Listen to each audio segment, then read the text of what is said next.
Welcome to Sweet Life Beat Life. We hope this video helps. You begin by opening the ZTE Web GUI and logging in. This is where settings live. Once logged, navigate straight to Bandwidth Control or CoS. Don't detour. You do this because the GUI exposes per port and per IP rules. Those rules shape network behavior. Make sure to note the router's LAN IP and your device IP. If you can, use Ethernet for reliability while configuring. These first steps place you inside the system, so you can set limits precisely and avoid accidental lockouts. Now you create specific bandwidth rules for devices or services. Think of rules as promises the router keeps.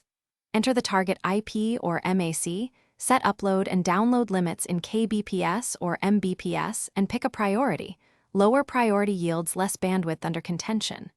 Once done, schedule if needed. For example, limit streaming during work hours. Make sure the combined caps do not exceed your WAN plan. Otherwise, the router cannot enforce limits effectively.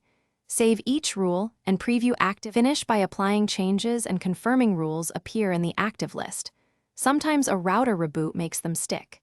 You should then test with speed tests on the constrained device to verify uplink and downlink behave as expected.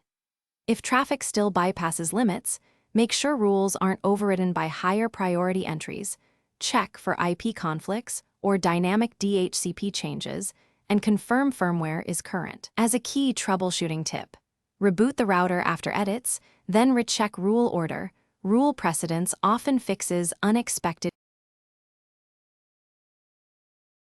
Thanks for watching. Consider subscribing if we helped you.